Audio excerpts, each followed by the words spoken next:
Okay. Physician-assisted suicide, if it were to be put into effect, would raise the doubts about the role of the physician. It would violate the traditions of medicine and raise doubts about the role of the physician, and would ruin the physician's trust in the community. Both the Supreme Court and the Ninth Circuit agreed that a state has an interest in preserving life in general, preventing deaths as a result of errors in medical or legal judgment, preventing exercise of undue, arbitrary, and/or unfair influences over an individual's decision to end his or her life, in safeguarding the interests of the innocent third parties such as minor children and other family members, and assuring the integrity of the medical profession, and avoiding the adverse consequences that might ensue if physician-assisted suicide were declared a fundamental right. The Supreme Court and the Ninth Circuit was suggesting, or was fighting for the passing of physician-assisted suicide. But if the Ninth Circuit and the Supreme Court can agree on all of these, then there's no way that the physician-assisted suicide can be put into place, because it contradicts with all 6 of those points. It puts pressure on the poor and mentally disabled. According to Robert Beezer, judge of the U.S. Court of Appeals for the Ninth Circuit, constitutional protection for a right to assisted suicide might spawn pressure on the elderly and the infirm, but still happily alive, to die and get out of the way. Suggestion. Also at risk are the poor and minorities who have been shown to suffer more pain because they get less treatment for their pain than other groups.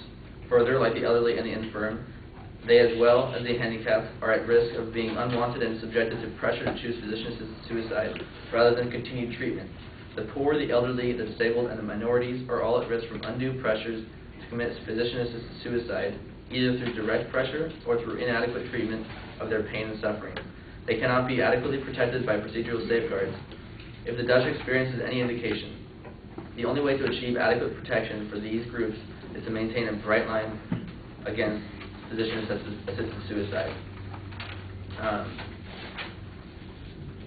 The even tougher counter-argument is that the whole process is dangerously, some say catastrophically, open to abuse. To many, legal-assisted suicide is a harbinger of evil, the start into a time of state-condoned euthanasia when the frail and handicapped will be bullied into dying prematurely. Doctors will become executioners, and the terminally ill will be offered the treatment of death instead of the relief from pain. That was from The Economist in 1993.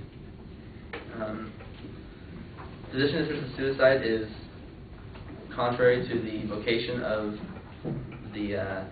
medicine. According to Courtney S. Campbell, a PhD, she says, "I am opposed to the legalization of voluntary euthanasia for terminally ill patients as administered by physicians." It goes without saying that I'd be opposed to involuntary euthanasia as well.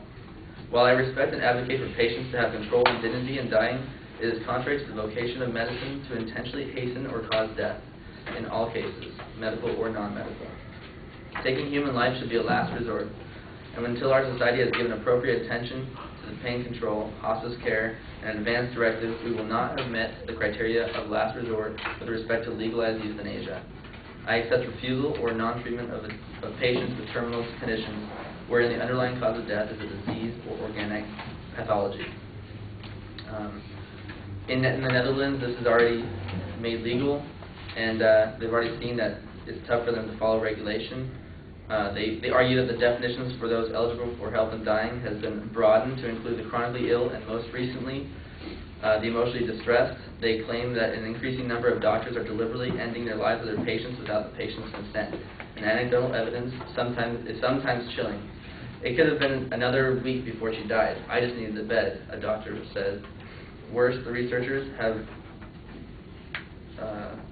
believe that in some cases death has become a form of treatment and patients are given little or no other choice. They cite, for instance, a woman who told her aging husband to commit suicide or go to a nursing home. The man opted for suicide and his doctor killed him.